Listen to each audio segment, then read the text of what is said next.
passar a palavra para a doutora Marta dar as boas-vindas, já que ela, junto com a GESAMB, são os organizadores, né, de todo esse curso, claro, com todo o apoio também da IAPSUS. Então, doutora Marta, com a palavra a senhora. Obrigada, Gabi. Pessoal, desculpem, eu estou sem vídeo por conta da questão aqui de internet, senão eu não consigo falar.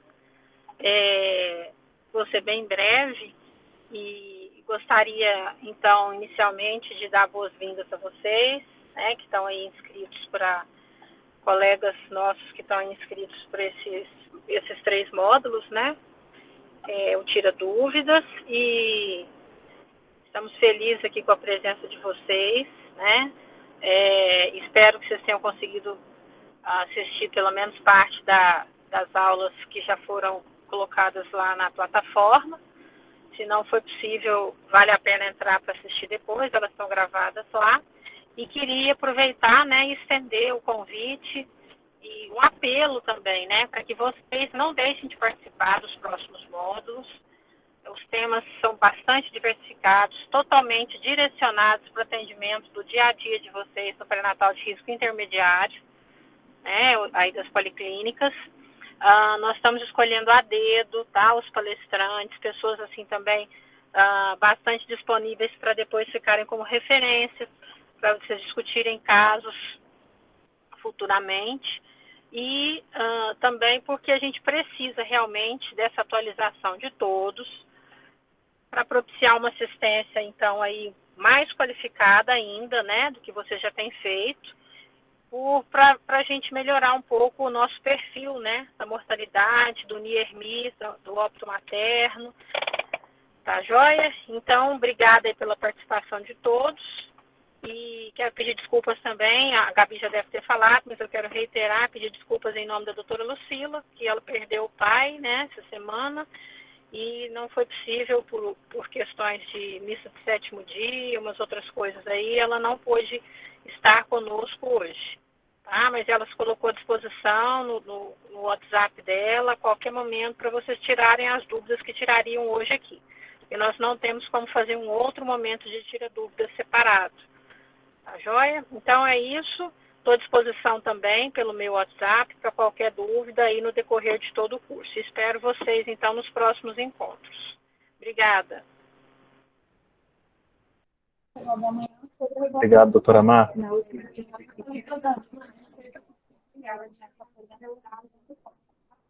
Doutora Cíntia também quer dar uma palavrinha, doutora Cíntia?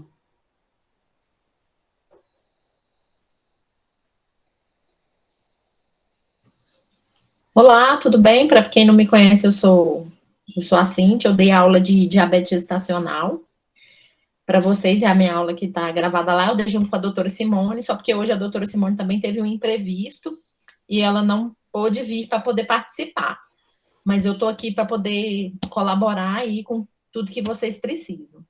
Fiquem à vontade para perguntar qualquer coisa, não existe pergunta ou dúvida que seja besta, a gente pode colocar em discussão, cada um aqui eu sei que tem uma realidade, entendeu? A realidade não é a mesma para todos, um tem acesso a algumas coisas, os outros não, e a gente pode tentar ver aqui o que melhor se adequa para cada realidade, entendeu? Então, assim, eu espero que a gente tenha um dia com muita discussão para que gere um bom proveito para todo mundo.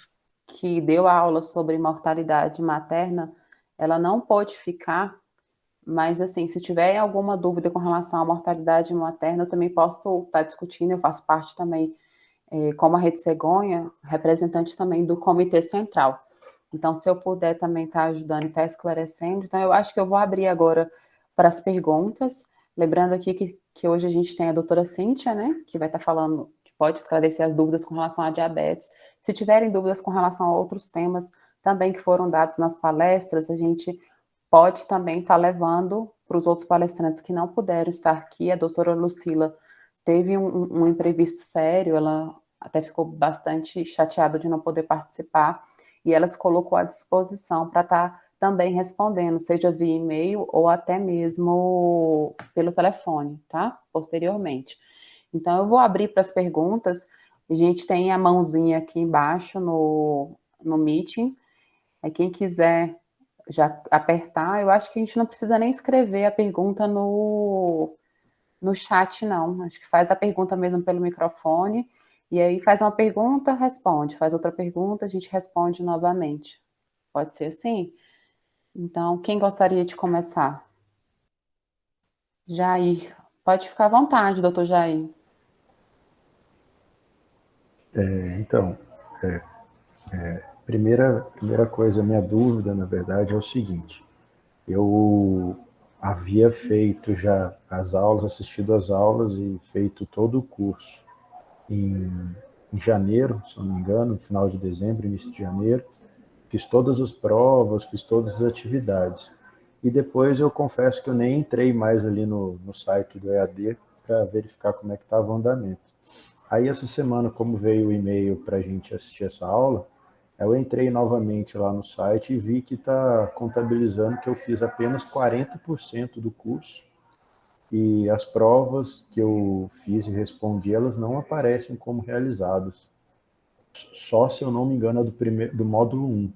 Módulo 2 e 3, a prova simplesmente está como não feita. E aí eu queria saber se houve alguma atualização lá no sistema, que isso se perdeu, se isso pode ser verificado, ou se eu vou ter que fazer todas as aulas e as provas novamente. Então, essa seria uma dúvida aí para vocês aí da administração do curso.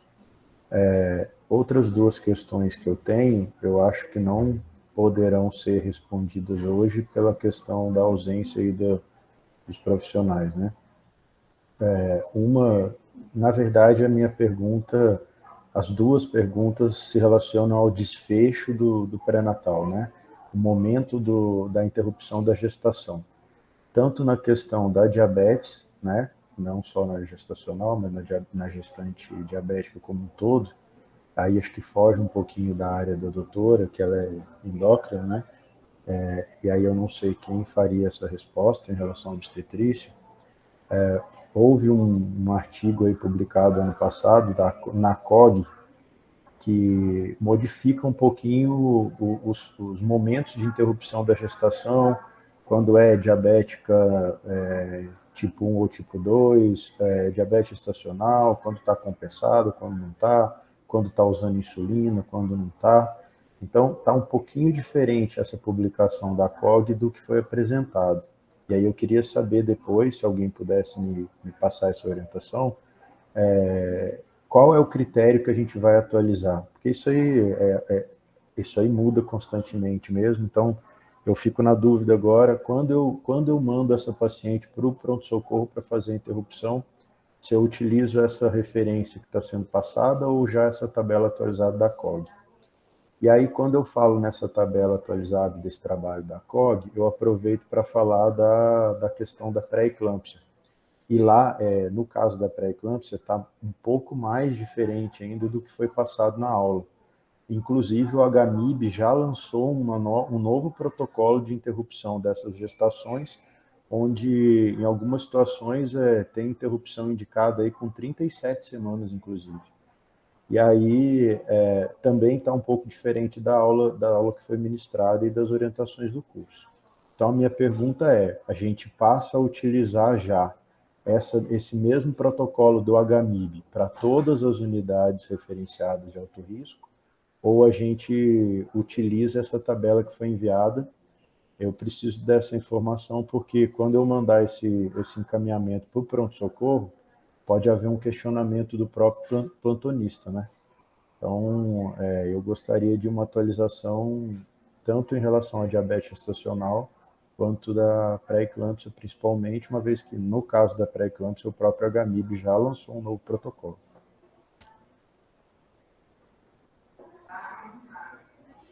Doutora Cíntia, fica à vontade. Oi, Jair, aconteceu mesmo essa mudança e ela aconteceu depois da aula. Sim. Entendeu? Saiu, inclusive, não foi só esse protocolo da COG, mas saiu também outro do Ministério da Saúde, que vem como diagnósticos em relação ao diabetes, que muda tanto o acompanhamento quanto a interrupção. E a gente teve uma reunião na Câmara Técnica de Gineco para a gente também tentar entrar em consenso. Porque a realidade que a gente tem no HRT, que é um hospital que recebe alto risco, é diferente da realidade dos outros hospitais. Então, assim, mesmo assim, ficou muito subdividido, né? Porque hoje o que acontece com a interrupção na gestação, no caso do diabetes, ela tem várias subdivisões. A diabetes que a gente considera controlada, entendeu? Tipo assim, aquela paciente controlada apenas com dieta, ela vai até 40 semanas, entendeu? Desde que o feto não seja GIG, não tenha polidrama, não tenha nem repercussão materna nem fetal. Agora, as pacientes que usam tratamento farmacológico e elas apresentam um bom controle glicêmico, eles orientam ser entre 39 e 40. Entendeu? Ali na semana que a gente coloca hoje, 39 até 40 semanas. As pacientes que têm descompensação, ou qualquer tipo de descompensação, ou um líquido aumentado, ou um difícil controle, ou um feto muito grande, porque assim, o líquido também muito aumentado, a paciente ela não consegue respirar, né? Ela fica com aquela dificuldade, ela tem que ficar sentada o tempo todo. E ele fala que isso aí pode ser a partir de 39 semanas, ou 37 semanas, levando-se em consideração os casos individualizados, entendeu? Cada caso, assim, não tem muito um padrão, porque a gente tenta achar um fluxograma em que a gente encaixe todo mundo, só que ficou mesmo individualizado esses casos, entendeu? A paciente que é a diabética tipo 1, né, que é aquela que já tem diabetes há muito tempo, ela, quando ela engravida, ela não controla muito bem a diabetes. Então, assim, são raros os casos das pacientes que conseguem manejar, porque a demanda de insulina durante a gestação, ela aumenta. E isso faz com que ela tenha várias alterações naquele controle glicêmico. E aí, o que a gente decidiu lá, que seria que o que vai valer para a secretaria seria exatamente isso, individualizar cada caso e tentar chegar com essas pacientes a 37 semanas. Mas levando em consideração que feto macrossômico a gente também tem que interromper, polidrâmino descompensado. Mas assim, isso com 34 a gente tenta compensar. Com 37, vale a pena tentar interrupção. E aí vale também da neonatologia, entendeu? Porque aí não seria só obstetrícia. A neonatologia pega essa criança bem, dá conta, entendeu? No nosso caso, no HRT, que é um hospital de alto risco, em que a gente consegue manejar muito bem essas pacientes, que a gente tem endócrino, tem nutricionista, tem obstetras bons para conduzirem e para orientarem bem essas pacientes, a gente consegue ter um desfecho melhor com uma idade gestacional mais avançada. Mas aí o que a gente tem que ter em mente é isso, que a partir de 37 semanas, se tiver descompensado, é prudente a interrupção. Eu te respondi? Está faltando alguma coisa? Na verdade, Cintia, você me respondeu, mas assim, você sabe que às vezes a gente tem uma certa dificuldade entre o que está no papel e o que está acordado, assim, sabe? Uhum. Então, o que eu, assim, se possível, peço para que vocês façam, então, dentro do curso, que vocês deem uma atualizada ou mande um novo documento por escrito, para que, olha, a gente está tomando agora como postura esse tipo de orientação. Na verdade, o 36, nosso protocolo, Jair, 39, o nosso protocolo agora, ele foi para o CPPAS, né? A gente encerrou ele semana passada e ele foi encaminhado para o e-mail para ele sair no site. Ah, tá. Entendi. Porque aí ele está atualizado em relação à aula que vocês tiveram, que foi minha aula, só que a aula foi dada no final do ano passado, então ela foi gravada um pouco antes. Logo depois saiu essa atualização, inclusive no manejo dessas pacientes, que a gente não conseguiu, na verdade, adequar, porque muitos não conseguem adequar à realidade que foi pedido, porque eles pedem para fazer consulta semanal. E a gente sabe que a realidade do pré-natal não é essa. A gente tem dificuldade de mandar todas as pacientes, ainda mais com esse tipo de encaminhamento. Então, a gente tentou adequar para a nossa realidade. Mas, assim, o que eu acho que vai ficar em relação a essa da interrupção, porque eu sei que há dúvida, porque às vezes chega no pronto-socorro e o médico não quer fazer, é por isso que a gente tenta, ao máximo, colocar no site como protocolo, entendeu? Que aí é de conhecimento geral. Não, é isso que eu gostaria. Então, acho que é isso mesmo. Esse é o ponto que eu gostaria. é que tivesse em algum local isso publicado para que a gente possa ter uma referência até para quando fizer o encaminhamento, né, para que não tenha uma discordância do outro colega que está lá no pronto-socorro ou alguma reclamação, alguma coisa assim, para que se entenda que está todo mundo respeitando o que foi decidido pela Câmara Técnica, entendeu? Entendi. Depois, se você... Bom, depois eu vejo com você a possibilidade de eu acessar esse protocolo aí. Ah, tá, pode deixar. A Documentado gente vai para eu poder disponibilizar para saber onde vocês, está. porque não pode disponibilizar antes de estar no site, antes Não, tudo do bem. CPPAS autorizar, entendeu? Tá joia. E acho que a mesma coisa vai acontecer em relação à questão do acompanhamento da hipertensa, né, que também vai ter lá algumas modificações, daí eu acho que depois a Gabriele pega essa informação aí, leva, discute com a Lucila e passa para a gente se vai estender o que é utilizado no HMIB para todas as unidades, ou a gente vai utilizar aqui, fora do HMIB, essa referência que está na aula, né? Porque no caso da hipertensão está mais divergente ainda do que o que foi passado, do que no caso do diabetes. Então, a gente precisa depois de alguma coisa, assim, por escrito, justamente para isso que a gente está comentando agora, eu e a Cíntia, que para não gerar dificuldade com o colega na hora do encaminhamento, entendeu? Para ter uma padronização e uma uniformização mesmo. Obrigado, Cíntia. Disponha. Então, eu compreendo a sua angústia, Jair, que realmente a gente precisa de algo documental, né, para padronizar as condutas dentro da Secretaria de Saúde.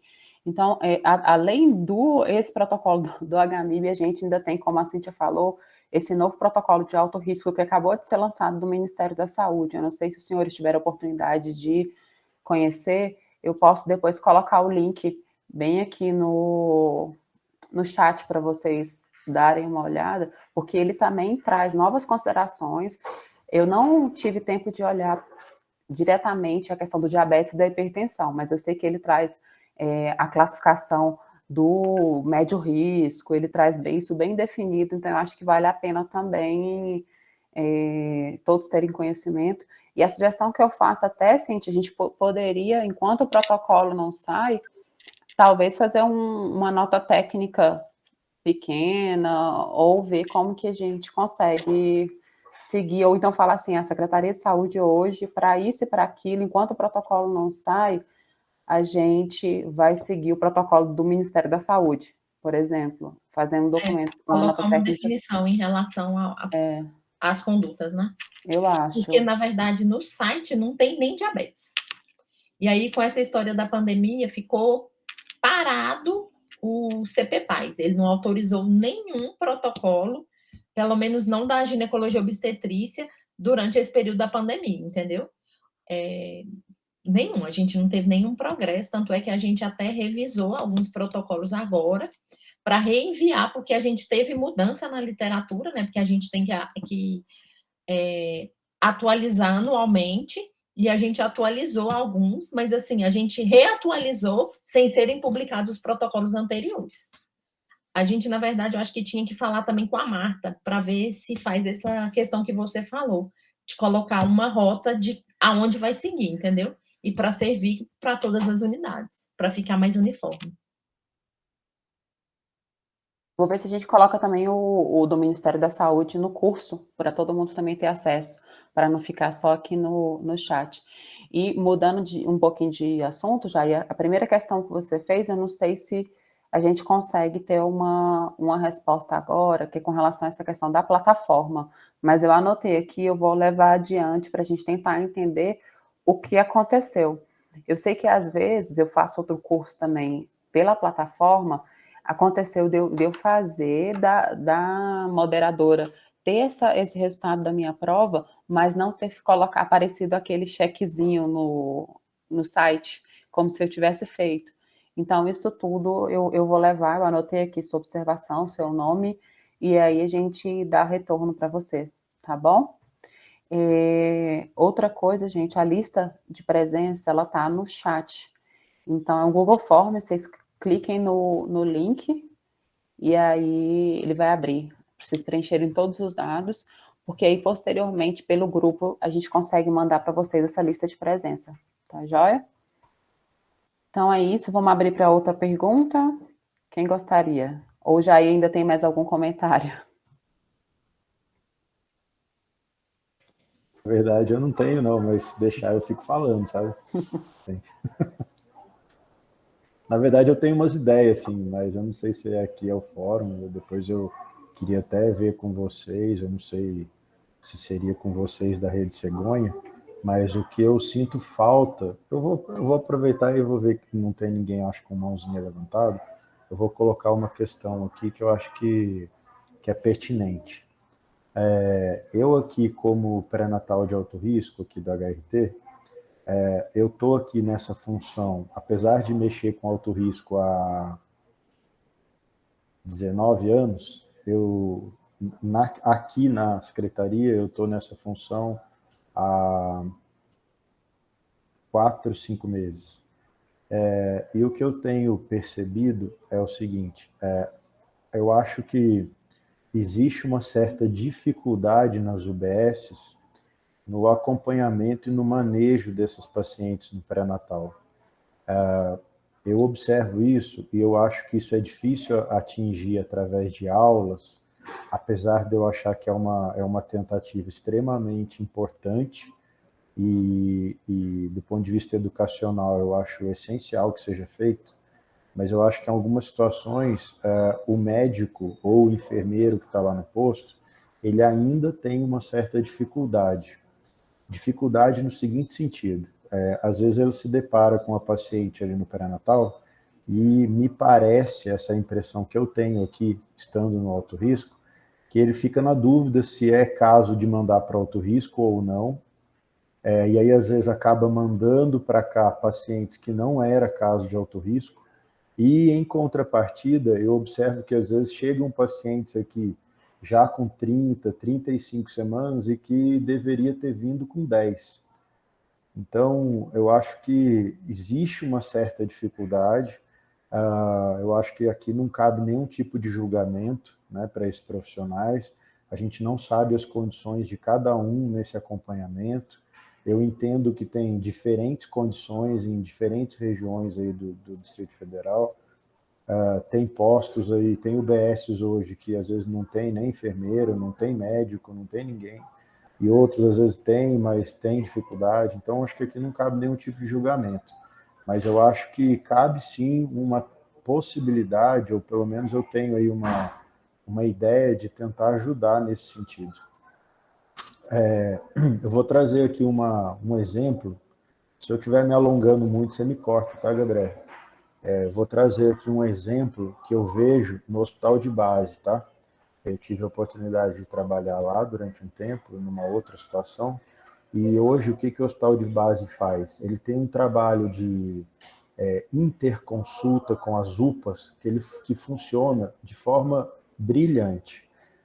Hoje as UPAs, elas praticamente não... Eu vou até assim, ser um pouco exagerado talvez, mas eu acho que as UPAs hoje praticamente nem existem sem esse trabalho do base. O que o base faz? O base tem uma sala hoje de interconsultas, que ela é toda equipada, e ficam profissionais do base nessa sala algumas horas. Então, tem lá cardiologista, nefrologista, infectologista, pediatra, ficam várias especialidades nessa sala, e eles ficam fazendo discussão de caso com as UPAs. Então, chega um paciente mais grave, em alguma situação mais delicada na UPA, muitas vezes, por interconsulta, através dessa consulta, esses médicos das UPAs discutem os casos com os médicos do base, solicitam os exames, levam os resultados desses exames, às vezes já fazem ali o tratamento, e são situações que, às vezes, se o paciente demorasse para chegar no hospital de base, por toda a situação que a gente sabe de transporte e tudo mais, as condições desse paciente seria muito pior, ou às vezes ele iria até a óbito, e às vezes isso é resolvido nessa interconsulta. Pensando nesse exemplo, eu tento trazer isso para o pré-natal aqui do alto risco. Eu acho que poderia existir uma forma de comunicação da gente aqui do alto risco com esses médicos das UBS, tá? Então, assim, eu já tive até umas ideias meio estranhas aqui, de repente, passar um período meu da semana sem agendar paciente, por exemplo. Tá? Tô dando aqui um exemplo, mas eu acho que é para vocês aí da Rede Cegonha, a Marta e tudo mais, para vocês pensarem. Então, de repente, eu deixaria um horário meu da semana para não agendar, para eu ficar com o telefone disponível para discutir caso, por exemplo, com os médicos das UBS. Então, assim, o médico está lá na UBS, ele sabe que tal dia da semana, sei lá, de 13 às 18, ele pode ligar no telefone e discutir casos de pacientes. Pode fazer isso uma vez na semana, pode fazer todos os dias, não sei. Eu acho que essas discussões de caso trariam muito benefício para as pacientes que estão lá nas UBSs e, principalmente, traria muito mais conforto para o profissional que está lá com esse paciente e que, às vezes, não tem possibilidade de discutir esse caso com alguém. Então, eu pensei nessa possibilidade da gente ter alguns horários, a gente aqui do Alto Risco, ter alguns horários que a gente possa disponibilizar para as UBS para discussão de casos. Eu acho que seria bastante rico e eu acho que poderia ser fazer um piloto aí, fazer um teste e de repente depois evoluir isso para a rede, né? É isso. E aí eu aguardo sua questão aí das minhas provas. Não, eu recebo a sua contribuição, até já anotei aqui também. A gente, às vezes, termina esquecendo assim, que é papel da secundária o matriciamento da atenção primária.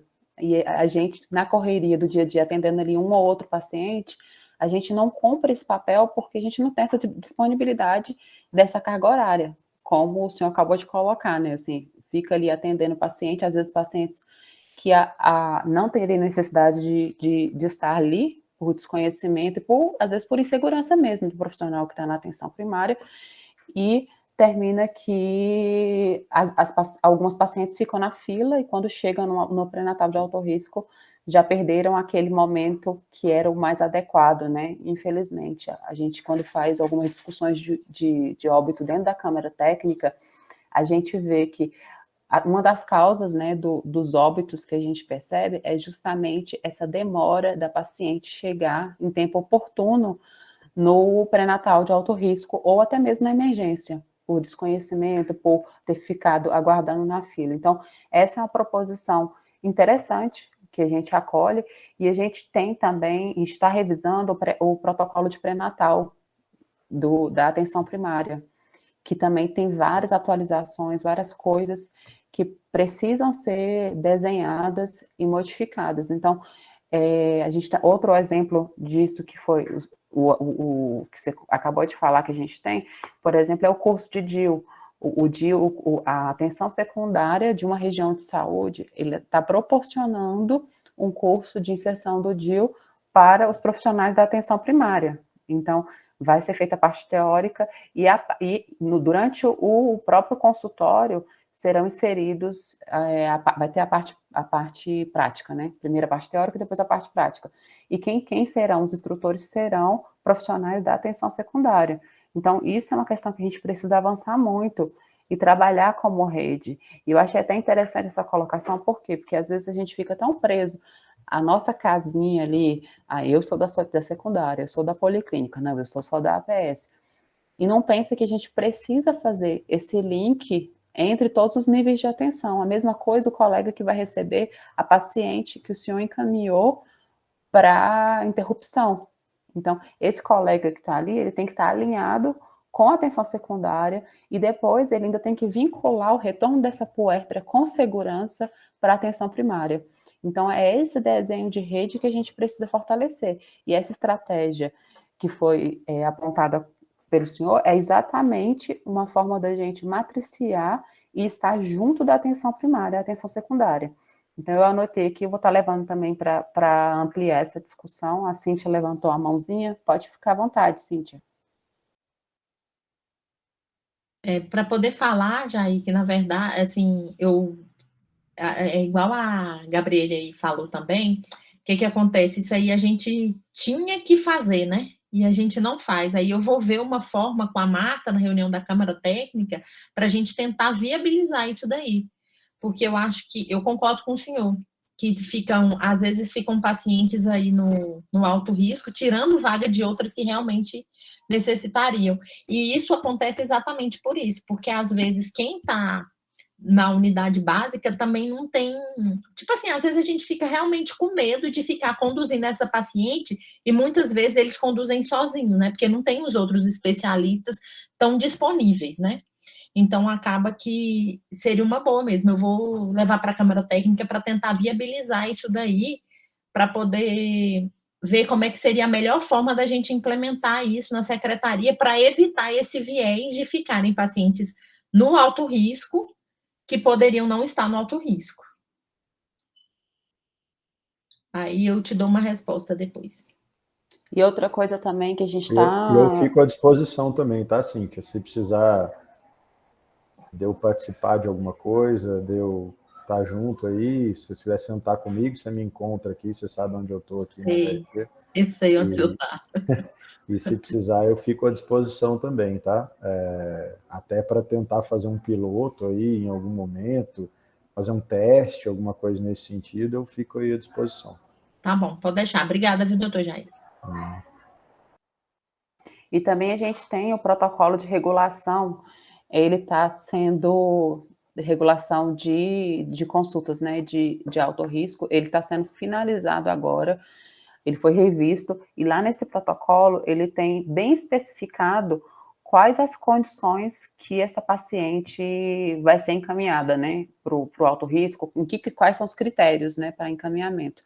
Então, acho que isso também vai fortalecer o desenho dentro da rede. É porque a gente tentou, desculpa, Gabi, é porque a gente tentou colocar no papel todas as possíveis situações para encaminhar para o alto risco. Só porque as subdivisões na obstetrícia, como os casos são muito individualizados, acabam que elas não têm fim. Então a gente fica, tipo, só o diabetes, né? Que foi o tema que eu apresentei, a gente tem diabetes prévio e diabetes gestacional. E só do gestacional a gente ainda subdivide os que usam medicamento e as que não usam. E as que usam, as que compensam e as que não compensam. Então, são tantas subdivisões que, às vezes, no papel, fica muito complicado. Desculpa aí, galera. Mais alguém, gente, tem alguma contribuição ou questionamento para fazer?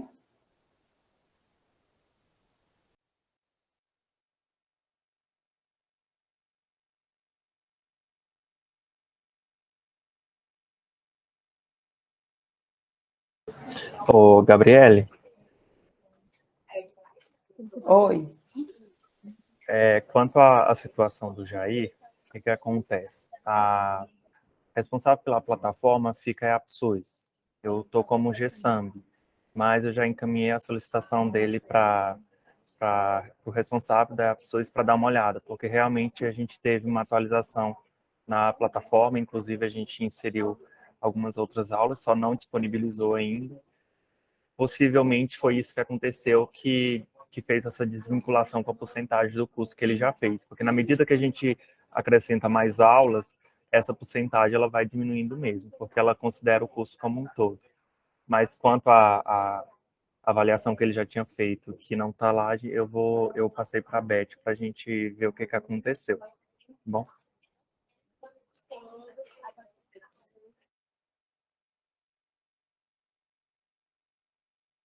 Mais algum questionamento para a gente responder ou vocês já se sentem contemplados?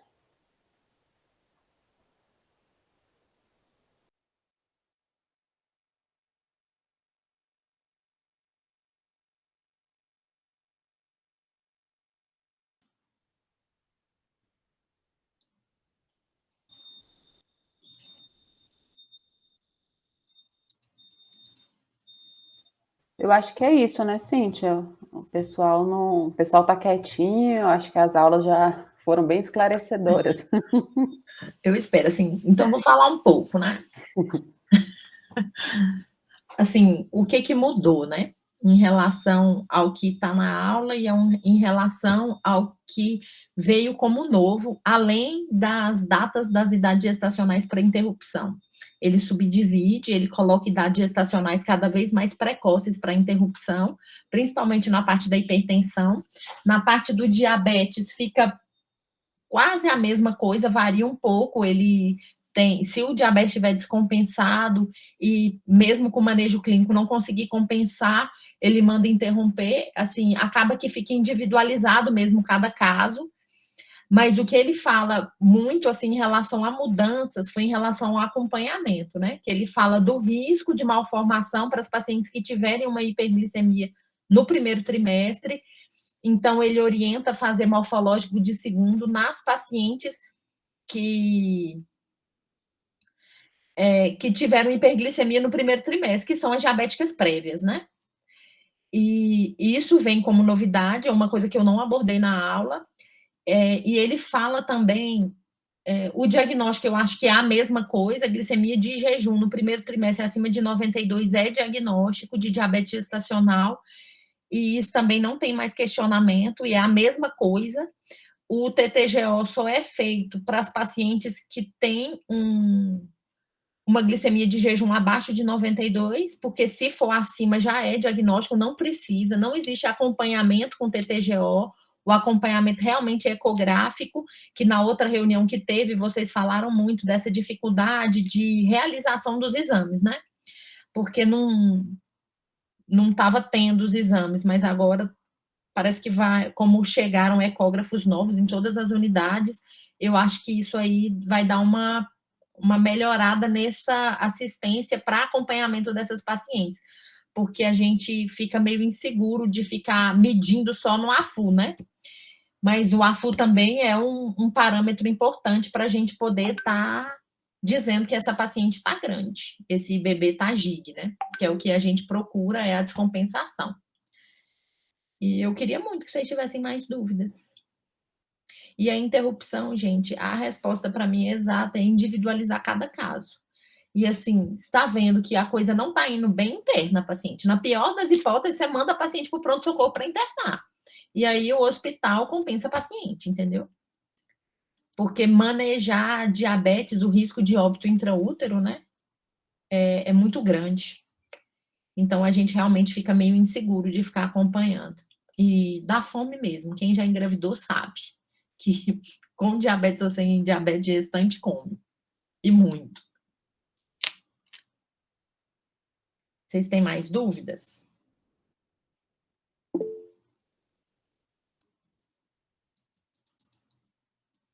Alguém levantou a mão. Na minha tela, não. Eu soltei foi o barulhinho. Na minha também não estou conseguindo visualizar. Eu acho que chegou alguma coisa no chat, aquele barulho. Foi só o link aqui no site, ou no chat. Sim. Ô, Gabi, não estou conseguindo acessar pelo link. Pois é, eu estou tentando aqui, porque eu acabei de copiar o link e colocar, ele não está aparecendo, não sei por quê. Mas eu vou mandar no grupo, eu tenho ele no WhatsApp, eu vou mandar no grupo, eu acho que aí a gente consegue disponibilizar até na plataforma mesmo da EAPSUS, eu acho que é bom ter esse manual novo. Ele é aquele da capa rosa? Não, não, né? O da capa rosa é de 2010, né? Não, ele é novo. Ele é de uma capa amarelo, é uma capa diferente aqui. Ele é do forno, acabou de sair, 2022.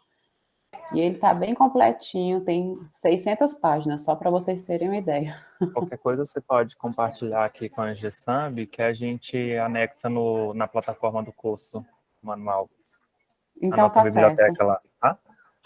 Tá certo. Eu vou passar para a doutora Marta também, ela deve ter, porque ela passa para o grupo para os RTAs, e aí vai descendo também para chegar para todo mundo, que quanto mais a gente conseguir divulgar, eu acredito que seja melhor, né? Porque é uma fonte nova, recém-publicada do Ministério e atualizada.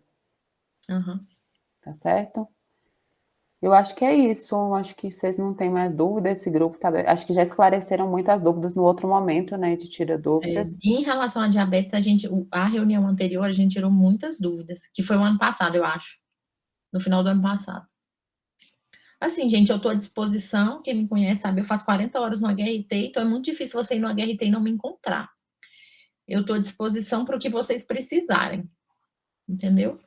Seja dúvida, desabafo, qualquer coisa, entendeu? Eu sei que não é fácil atender na secretaria, às vezes faltam as coisas, a gente fica agoniado, mas assim, eu acho que uma mão lava a outra.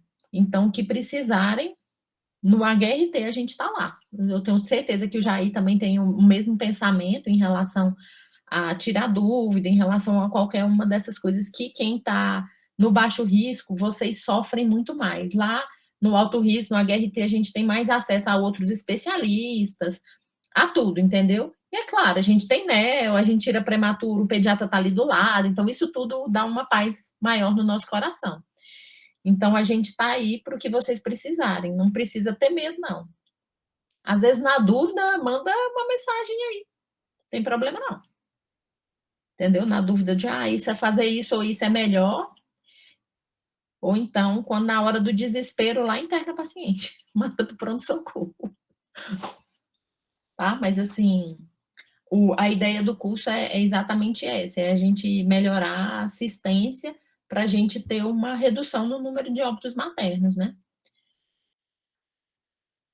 E ter uma tranquilidade também de conduzir no baixo risco, né? E deixar lá realmente quem precisa estar lá, e encaminhar quem precisa ser encaminhado. Então, boa sorte para a gente.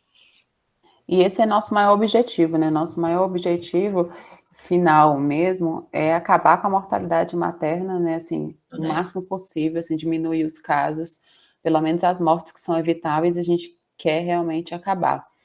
E também que não fiquem, né, os casos de NIRMIS. Às vezes a gente olha só o número de morte em si, mas a gente sabe que vários pacientes vão para casa, né, com outras sequelas também por conta da condução. Então, esse é o nosso maior objetivo.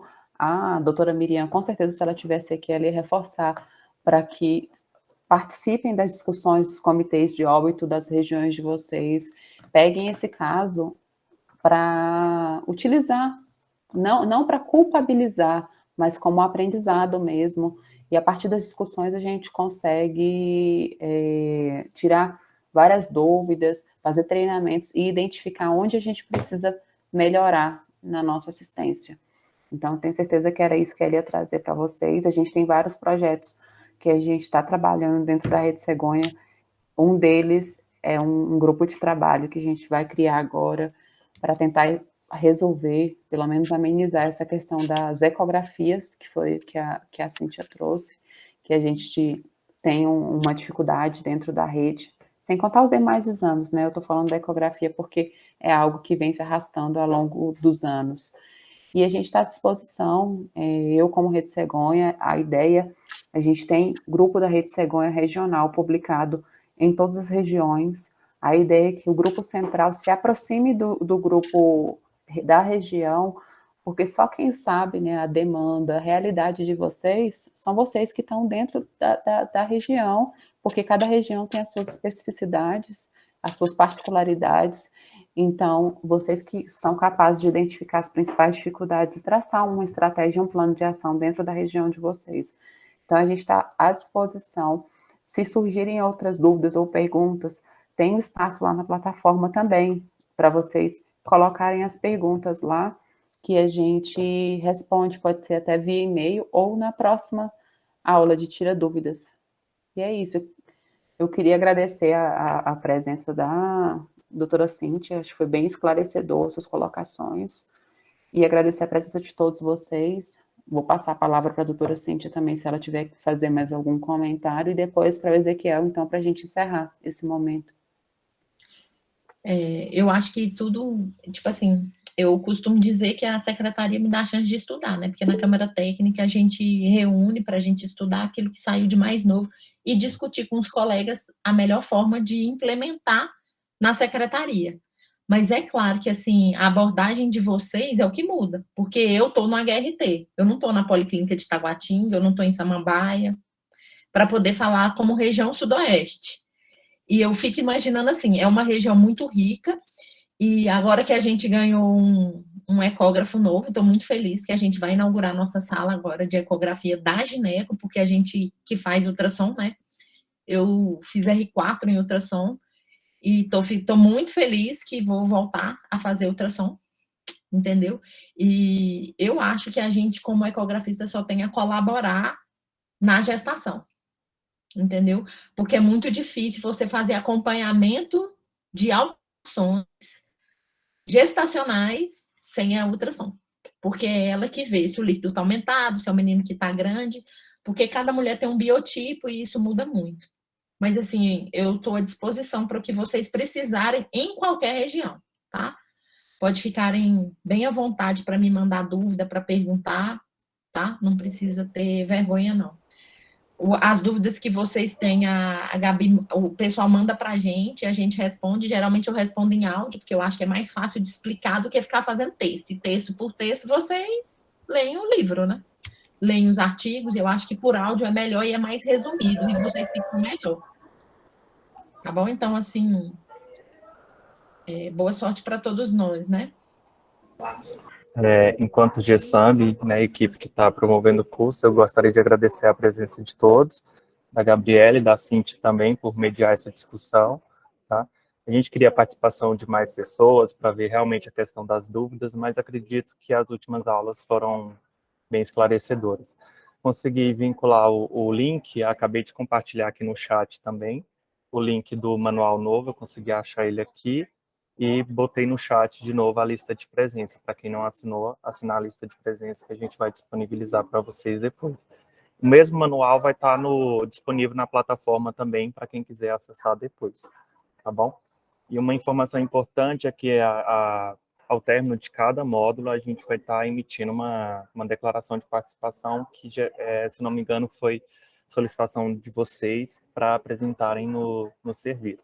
Então, essa declaração vai ser emitida ao finalizar o módulo, mediante a responder o nosso estudo dirigido, tá bom? E a gente fica disponível, temos o grupo do WhatsApp, quem quiser participar sobre o curso também, e a gente pode tirar as dúvidas por lá e ficar mantendo sempre atualizado. E muito obrigado a todos.